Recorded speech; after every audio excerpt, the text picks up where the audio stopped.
J'espère sincèrement que vous allez tous et toutes très bien en ce milieu d'automne. Comme vous l'avez vu dans l'intro, on va aujourd'hui tester des nouveautés make-up, mais pas que. Si vous arrivez sur ma chaîne YouTube par le biais de cette vidéo, je vous souhaite la bienvenue. Et si vous avez envie de ne rien manquer de mes futurs thèmes de vidéos make-up, je vous invite bien sûr à vous abonner à ma chaîne YouTube. Sans plus attendre, on commence. N'oubliez pas que vous avez tous les liens des produits dont je vais vous parler dans la barre d'infos, ainsi que d'éventuels codes promo. Je suis venue tout d'abord mettre cette crème hydratante. Je sais pas si vous vous souvenez, mais on est pas mal à avoir eu ça en cadeau au niveau des journées Sephora Gold, et je voulais vous faire un petit retour sur la crème. Ça fait 2-3 fois que je l'applique le matin. Je la trouve très bien. Il n'y a pas trop d'odeur d'huile essentielle pour celles qui n'aiment pas trop ça. Et au niveau du confort, c'est hyper hydratant. Vous cherchez une crème assez légère, ça va pas vous convenir parce que c'est une crème vraiment confort plus. Il y a peut-être bien un petit peu d'avocat dans cette crème. Elle a vraiment un côté très réconfortant. Après, c'est une crème qu'on peut peut-être appliquer plutôt le soir si on n'aime pas quelque chose de trop hydratant le matin. Ça fait plusieurs fois que je la mets là le matin, et avec l'automne et l'hiver qui arrive, je trouve que c'est une bonne crème réconfortante. Pour la base de teint, je vais tout simplement mettre celle de chez Zissi. Donc ça, vous avez dû la voir maintenant plusieurs fois dans mes vidéos. C'est un correcteur multi-effet. Moi, je l'ai en teinte 03. Il y a différentes teintes. Il y a violet et vert, et la 03, c'est la teinte claire en fait, qui va venir plutôt redonner de l'éclat à votre teint et avoir un côté hydratant. Je vous refais peut-être pas l'article. J'avais fait une vidéo dédiée à la marque Zissi. Je vous invite bien sûr à aller la voir. J'ai fait un full face en fait sur les produits de la marque Zissi. Très belle marque avec des superbes packaging. Si ça vous intéresse, vous avez aussi mon code promo de 15% et les liens de tout ça en barre d'infos.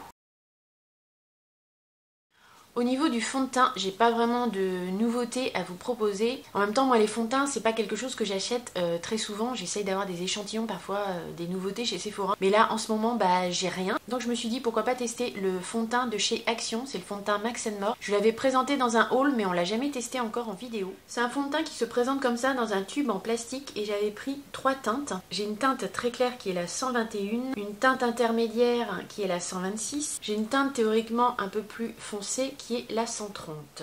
On va partir sur la 126, on va bien voir. Donc ils disent tout simplement que c'est un fond de teint mat. Donc la marque c'est bien Max & More, c'est le Matte Finish Foundation. Je n'ai pas d'autres indications, et quant au prix, malheureusement je ne l'ai pas noté, je ne m'en rappelle plus. Mais comme vous le savez, chez Action, c'est des produits qui sont jamais très onéreux. Je finis de manger un bonbon, c'est l'homéopathie. Et donc c'est tout simplement un petit tube plastique. Voilà comment se présente la teinte 126. Ça m'a l'air un peu foncé. Ouf, ouais, c'est foncé, hein. Non, si, c'est foncé. Je vais pas en mettre trop et je vais bien l'étaler, je pense que ça va aller. C'est un petit chouïa trop foncé pour moi. Si vous trouvez ce fond de teint dans votre Action, si vous avez à peu près la même carnation que moi, pas dans les teintes trop foncées, parce que vous voyez déjà là la 126, presque plutôt une teinte d'été. C'est pas pire que la teinte du fond de teint Chanel que je vous ai testé dans ma vidéo de mercredi dernier, où j'étais carrément orange. Enfin, j'étais bien orange quoi. J'étais bien retour de vacances. Là, je fais un côté sans l'autre. Je vais en remettre quand même un peu sur le front. Il n'y a aucune odeur. J'aime bien le rendu. Je le trouve mat, mais vraiment pas plombant pour une peau mature en fait comme la mienne. Le fini est naturel. La couvrance est légère, hein, je pense, je dirais quand même. Bon, j'en ai pas mis beaucoup, mais je pense que la couvrance est quand même légère à moyenne. Très honnêtement, j'aime assez le rendu. On va en mettre de l'autre côté du coup. Hein. C'est un peu l'idée quoi. Je crois que moi définitivement je préfère étaler le fond de teint au pinceau. Certaines préfèrent l'étaler à l'éponge, mais moi je trouve que le pinceau c'est pas mal en fait. On peut vraiment tirer la matière quoi. Peut-être que pour les peaux matures, peut-être mieux le pinceau en fait, parce que vous pouvez vraiment bien étirer votre matière. Tandis qu'à l'éponge vous allez tapoter, mais vous n'allez pas vraiment étirer la matière. Hein. Ça dépend du fond de teint, ça dépend de l'humeur aussi, mais je crois quand même que le plus souvent je me tourne vers le pinceau. Ce fond de teint, à première impression, je le trouve vraiment très bien. Je le trouve léger, il n'y a pas du tout d'effet de matière. Il s'est vraiment très bien fondu à ma peau. J'ai vraiment rien de négatif à dire sur ce fond de teint Max & More. Je le sens pas du tout sur ma peau et je trouve que l'effet est très naturel. Donc ça, très honnêtement, si vous le trouvez chez Action, si vous trouvez à peu près votre teint, j'aurais tendance à vous conseiller de le tester. Le rangement make-up, là, ça va vraiment devenir urgent parce que j'ai plus de place. C'est une catastrophe. Faut que je fasse un déclutter, là, que je regarde qu'est-ce que je garde, qu'est-ce que je dégage, qu'est-ce que je donne, qu'est-ce que je vends. Enfin, ça fait des plombes que je vous parle de ça dans mes vidéos, mais il va vraiment falloir que je m'y mette dans pas trop longtemps. Bref, avant de tester la poudre de chez Charlotte Tilbury, je vais placer mon anti-cerne. Donc aujourd'hui, ce sera le Sephora Best Skin Ever. J'ai quelle teinte? Bah oui, vous voulez la teinte, j'imagine. Je l'ai donc en teinte 22. 22 c'est assez clair pour moi mais c'est pas mal. Petit pinceau idéal de chez Zoeva pour appliquer l'anti-cerne. À mes yeux, moi ça va de mieux en mieux. C'est le 146 Concealer Perfection. Ce pinceau de chez Zoeva, il est vraiment génial pour appliquer tout ce qui est anti-cerne. La forme est parfaite en fait. C'est un peu la forme d'un doigt et franchement c'est vraiment super pratique. Bon là, l'anti-cerne est un peu plus clair que le fond de teint. Ça choque pas trop. En poudrant, ça devrait se rééquilibrer un petit peu. Il est bien cet anti-cerne. Il a une couvrance moyenne, juste ce qu'il faut. Il est ni trop épais ni trop fluide. Les anti-cernes de la marque Sephora Collection, en général, ils sont assez réussis. Celui-là ne fait pas exception. Il y a un oiseau qui vient me dire bonjour là. Ouais, salut. Oh, mais c'est fou ça, c'est trop bizarre. Il se lève comme ça, il vient me faire coucou. Tu me laisser bosser, oui? Au moment où j'ai pris la caméra pour la tourner, pour essayer de vous le montrer, il est parti. C'était mignon comme tout. Donc je disais, avant d'appliquer la poudre de finition, j'ai quand même envie d'appliquer mes produits liquides crème. Pour le bronzer, j'ai envie d'appliquer donc ce produit de chez Charlotte Tilbury qui est le Hollywood Contour Wand. Moi je l'ai en teinte fer. Il se veut être fait pour faire un contouring naturel au fini modulable. Je ne l'ai pas encore testé avec vous en vidéo. Il me déconcentre le piaf là. Je vais en mettre là. Ça en théorie c'est la teinte fer. C'est foncé quand même. Oui, la teinte fer, je m'attendais à quelque chose de plus clair. Ça se fond très très bien à carnation. Je sais pas si vous voyez, le rendu est très naturel, hyper fondu dans la peau. Ça fait un peu peur comme ça, quand le place, ça fait un peu peur, mais après ça va. Je vais vérifier que ce soit bien la teinte fer, parce que... Ça me fait un petit peu penser au fini du Buriti Bronzer en fait. Très honnêtement, c'est un peu les mêmes teintes je trouve. Sauf que le Hollywood Contour Wand, il est plus liquide en fait, je trouve, enfin plus liquide. Il a un côté plus liquide à l'application, alors que le Buriti Bronzer, il a un côté plus crémeux. Mais au niveau de la teinte et du rendu super naturel, je trouve que ça se ressemble quand même beaucoup. C'est pas mal, hein. Il y a pas mal d'engouement autour de ce produit, mais je comprends pourquoi. Le Buriti Bronzer, il est à 30 €. Le Charlotte Tilbury, il est à 37. Il y a 12 ml de produit. Et le Buriti Bronzer, je pense qu'en quantité, il y a un peu plus. Je trouve beaucoup de similitudes dans l'aspect du produit sur la peau. Donc pour information, la teinte que j'ai appliquée, c'est fer médium. Je vous ai dit fer tout à l'heure, en fait c'est fer médium. J'imagine qu'il y a une teinte plus claire que celle-ci, mais en tout cas ça a bien fonctionné avec ma carnation. Je vous le dis toujours, mais ça ressort un peu plus foncé pour vous à la caméra que pour moi en réel. Donc franchement ça passe très bien. On va rester dans les produits liquides et je vais tester en fait ce blush liquide que j'ai eu dans le calendrier de l'Avent, toujours Max & More. Je vais en mettre juste un petit peu là pour tester. Je vais en mettre un peu sur le dos de ma main, on va faire ça prudemment parce que j'ai pas envie de me retrouver comme un clown. Je vais garder le même pinceau parce que j'ai bien étalé mon bronzer et de toute façon ça ne sera que plus de nuances de couleurs. Déjà là j'en ai mis à peine et je trouve que c'est déjà bien pigmenté. Si vous voulez quelque chose de léger, il ne faut pas en mettre trop parce qu'il est quand même bien pigmenté. Là j'en ai à peine pris et j'ai déjà une petite teinte quand même sur moi. Bon, il fait pas de taches, ils se font bien à la peau. Se font bien en matière. Après je pense que c'est mieux de l'appliquer avant votre poudre quand même. On pourrait peut-être déplacer les matières si c'était appliqué après. Contrairement au produit de Charlotte Tilbury qui je pense s'applique bien après la poudre. On va dire que ça nous fait notre base au niveau des couleurs blush et contour. Donc ce petit blush liquide du calendrier de l'Avent Max & More, il est pas mal. Il est assez pigmenté. Rien de révolutionnaire mais il fait bien le job. Pour la poudre, je vais appliquer cette nouveauté de chez Charlotte Tilbury. C'est sa poudre compacte mais en version lumineuse, c'est la Airbrush Brightening Flawless Finish. C'est une poudre blanche, elle est censée illuminer, estomper, lifter le contour de l'œil et le visage. Elle fait 9 grammes et elle coûte 44 € en prix plein. Par chance, j'ai aussi un format voyage de la même poudre en fait, mais sans le côté illuminateur si vous voulez. Là, je l'ai en teinte 2. Donc ça, c'est sa première version de la poudre, mais qui n'était pas lumineuse. Je vous remettrai au montage le nom exact de cette version-là de la poudre. Du coup, qu'est-ce qu'on va faire? On va faire un côté avec la poudre plus lumineuse entre guillemets et un côté avec la poudre première version. Je vais prendre les pinceaux que vous avez dû voir dans mon dernier haul, c'est les pinceaux que j'ai trouvés chez Normal. On va en profiter pour les tester. Ces pinceaux-là, ils sont de la marque Mua Academy. Je commence par cette poudre-là ici. Je vais faire un peu le dessous d'œil. Et je vais venir poudrer le reste de mon visage. De l'autre côté, on va utiliser cette poudre. Je garde le même pinceau, mais je vais faire bien attention de le tourner pour être de l'autre côté, bien sûr, de là où j'ai mis les pigments la première fois. Le pinceau il est très doux, il est très agréable. Je sais pas si vous voyez, mais on voit déjà une différence. Là effectivement on a un côté pas spécialement lumineux et là c'est plus lumineux, c'est plus blanc. Pareil, je tourne mon pinceau pour prélever la poudre blanche de l'autre côté.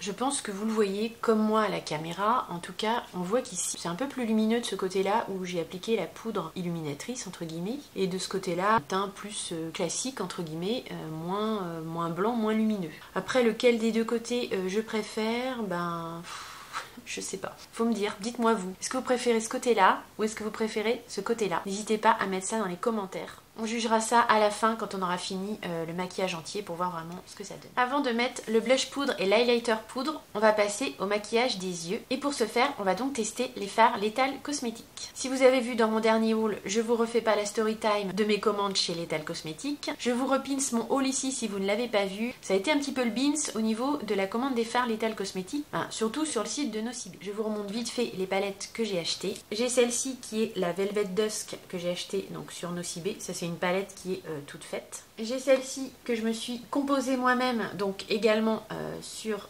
Nocibé. Ça sont des fards que moi j'ai choisis et que j'ai mis dans une palette magnétique. Et sur le site allemand de Lethal Cosmetics, je me suis également confectionné cette petite palette parce que je voulais compléter avec des teintes plus rouge orangé, un petit peu plus chaudes pour l'automne. Je pense que pour faire le maquillage des yeux, je vais piocher un petit peu dans les palettes. Mais comme on est en automne, je vais me tourner plus quand même vers des couleurs un petit peu plus chaudes comme ça. Je vais commencer par faire mon creux de paupière avec cette teinte-ci. Donc le nom de la teinte c'est Torment. C'est super pigmenté. Je les teste avec vous pour la première fois. C'est vous dire si j'ai tellement de temps pour vous maquiller que j'ai même pas encore eu le temps de les tester. Enfin dans le pan c'est assez poudreux.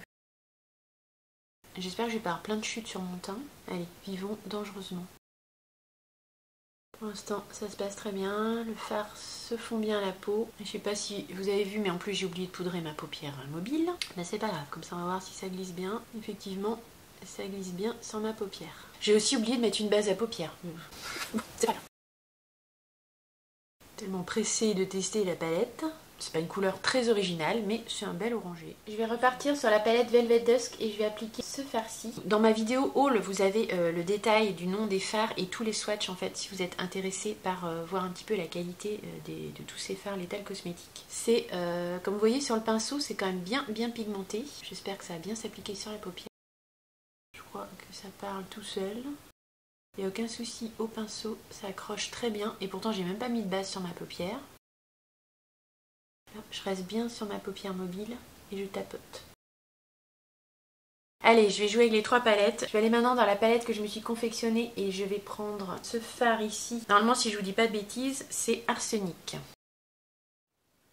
Bon, après, il faut jouer avec les fards, il faut les tester, essayer les associations de couleurs. Je vais reprendre ici un petit peu mon fard Torment et je vais venir un petit peu reblender, je vais en remettre légèrement et je vais venir reblender un petit peu mon creux de paupière pour refondre un peu le tout. Et pour le coin externe de mon œil, je repars sur la palette Velvet Dusk et je vais prendre ce fard ici. C'est vraiment très pigmenté, c'est un prune assez profond. Et je vais venir juste tapoter ici. J'ai l'impression que j'ai des chutes. Merde. Je vais faire un peu une pointe ici en descendant, je remonte un peu ici pour faire un V, j'y vais tranquillement en tapotant. Comme j'ai des petites paupières et puis commence à avoir pas mal de petits plis, c'est mieux de faire comme ça. Faut pas à ce niveau-là faire des grands mouvements de balayage. Quand vous venez faire votre coin externe, il faut faire des petits tapotements et puis voilà, construire tranquillement votre forme. Et ça se passe pas trop mal. La main, je vais venir ici reblender un petit peu en fait pour refondre le tout. Franchement, j'aime assez ce que j'ai fait au niveau des couleurs. Je trouve que c'est assez joli, elles vont bien ensemble. Pour le ras de cils inférieur, je vais rester sur cette même couleur que j'ai appliquée en coin externe. Et pour venir un petit peu flouter mon ras de cils, je vais reprendre tout simplement la couleur Torment ici. Et je reprends la palette que je me suis composée et je vais revenir prendre ce fard donc, qui est Arsenic, si je ne vous dis pas de bêtises, et je vais l'appliquer en coin interne.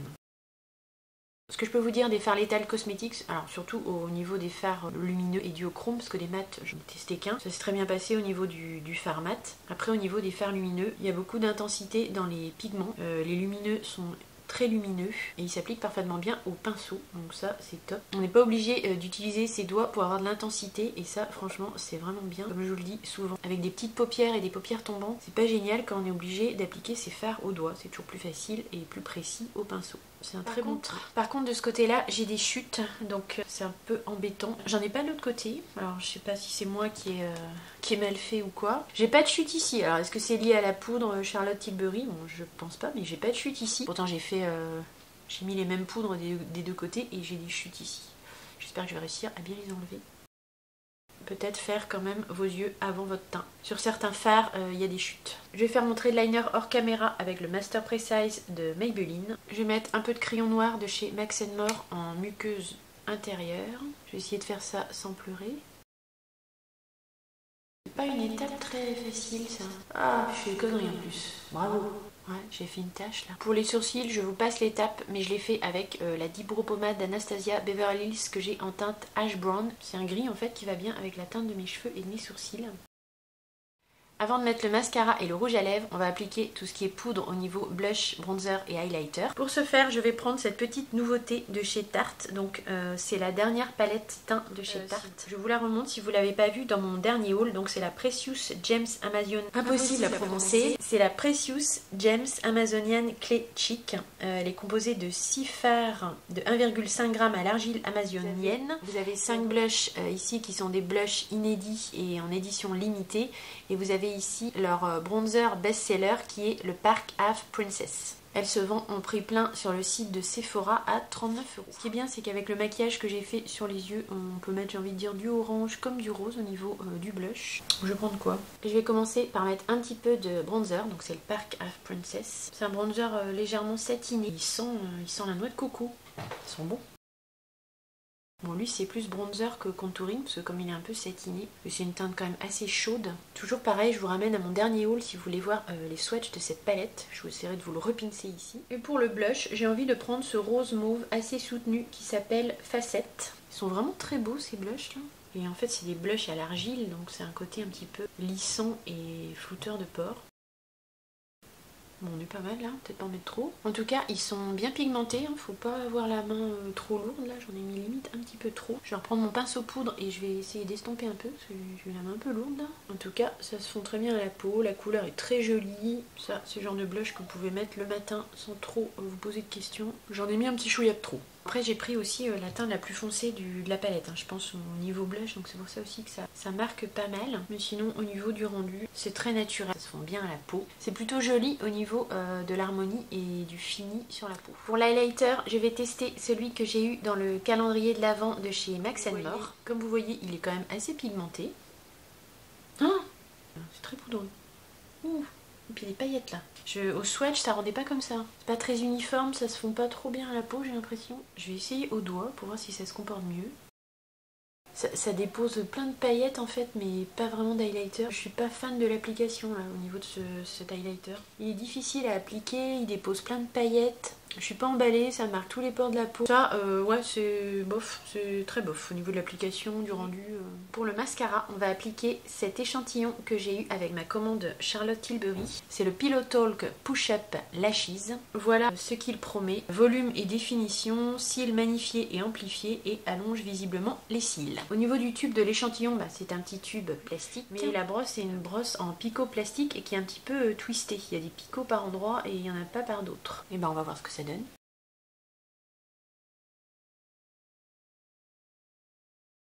Bon, je pense que je peux enlever les barrettes maintenant. Franchement, au niveau du mascara, je sais pas si vous voyez le rendu, j'ai mis qu'une seule couche là pour l'instant et c'est vraiment super joli. Hein. Je le trouve encore mieux par exemple si on veut le comparer au Noir Allure de Chanel que j'avais testé dans ma vidéo de mercredi dernier. Franchement, celui de Charlotte Tilbury, j'essaierai de vous remettre le prix du full size parce que là j'ai l'échantillon donc je ne sais pas le prix du full size. Sur mes cils, il a un super beau rendu. Volume, longueur, enfin tout y est quoi. On n'est pas à effet fossile mais pas loin. j'ai remis une deuxième couche, mais en un passage déjà vous avez un rendu qui est au top. Après si je veux le comparer au noir allure de chez Chanel, le noir allure de chez Chanel il va être plus sec, il va peut-être mieux définir les cils. Là il y a un petit peu plus de matière, si vous faites pas attention vous allez peut-être plus facilement pouvoir faire des paquets. Là j'en ai pas fait, hein. C'est pas qu'il fasse des paquets, mais la brosse prélève plus de mascara si vous voulez. Les cils vont peut-être être un peu moins définis. Mais au niveau longueur et volume, je trouve l'effet vraiment super canon. Là aujourd'hui si je dois acheter un mascara un petit peu luxe entre guillemets, entre le noir allure de Chanel et le Charlotte Tilbury, moi perso je vais direct sur le Charlotte Tilbury. Et je vais finir le maquillage avec le lip gloss de Martine Cosmetics. Donc je l'ai en teinte Hot Sauce. C'est un gloss à l'huile de menthe poivrée qui est censé venir un petit peu repulper les lèvres. Je l'ai déjà testé avec vous en vidéo, mais j'avais envie de le remettre aujourd'hui. Et pour information, si vous êtes intéressé, sur le site de Martine Cosmetics, il y a deux teintes pour ce gloss. Il y a une teinte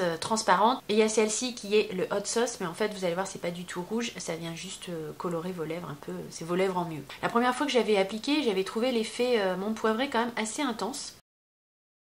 Comme vous voyez, le packaging est fort rouge, et sur les lèvres, vous voyez que je n'ai pas de rouge, c'est juste mes lèvres un petit peu teintées, un petit peu rosées, mais à peine. Voilà, ça commence un petit peu à me picoter. Écoutez, j'aime beaucoup le rendu final du make-up que j'ai fait aujourd'hui. Vous me direz ce que vous en pensez dans les commentaires. À part l'highlighter de chez Max More, où là je suis vraiment pas fan. Pour tout le reste des produits, franchement, ça a très bien fonctionné. Après, au niveau de la poudre, alors ici j'ai mis la poudre illuminatrice de chez Charlotte Tilbury, et ici j'ai la poudre classique, entre guillemets. J'essaye de voir quel côté me plaît le plus, et je sais pas plus qu'au moment où j'ai appliqué la poudre. J'aime bien ce côté-là, je trouve naturel, mais j'aime aussi ce côté-là qui est légèrement plus, peut-être plus lumineux. J'ai envie de vous dire, bah ça va dépendre de l'humeur du jour. Allez, je vous fais un petit close-up du résultat final en musique, et on fera la conclusion.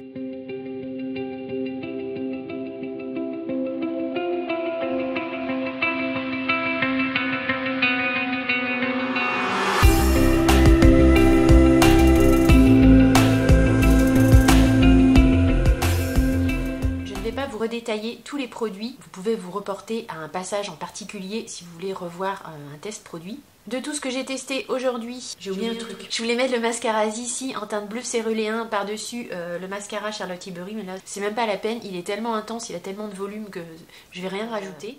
Dans tous les produits et les nouveautés que j'ai testés dans cette vidéo, je n'ai qu'un seul flop. Pour tout le reste des produits, ça s'est très bien passé, notamment pour ce fond de teint de chez Max More, dont je trouve le rendu très fin et très naturel sur ma peau. Les fards Lethal Cosmetics sont très beaux. Par contre, j'ai un flop, à savoir donc cet highlighter du calendrier de l'Avent de chez Max More. Le swatch il fonctionne très bien, par contre au niveau highlighter je suis vraiment pas fan. Pour moi il y a trop de petites paillettes et le résultat est pas assez fondu. Je vais pas m'en séparer, j'essaierai de le retester en topper de fard à paupières, que ça fonctionnera mieux, on verra. Si certains ou certaines d'entre vous l'ont testé en highlighter, n'hésitez pas à me dire ça dans les commentaires et me dire ce que vous en avez pensé. Moi pour l'instant je suis pas fan. Je vais donc clôturer ici ma vidéo. J'espère très sincèrement qu'elle vous aura plu, que vous aurez passé un bon petit moment en ma compagnie. Si tel est le cas, bien sûr n'oubliez pas le petit like, le petit thumbs up, un petit commentaire, ça fait super plaisir. Bien évidemment, si vous n'êtes pas abonné à ma chaîne YouTube, je ne peux que vous encourager à le faire. C'est gratuit, vous avez juste à vous créer un compte YouTube, mais bien sûr vous n'êtes pas obligé d'avoir une chaîne YouTube pour vous abonner. Ceci vous permettra de ne rien manquer des futures aventures make-up et prochains thèmes de vidéos. Ça m'a fait très plaisir comme toujours de tourner cette vidéo pour vous, et je n'ai qu'une hâte, c'est vous retrouver dans la prochaine. Je vous fais de gros bisous et je vous dis à très vite. Prenez soin de vous. Bye.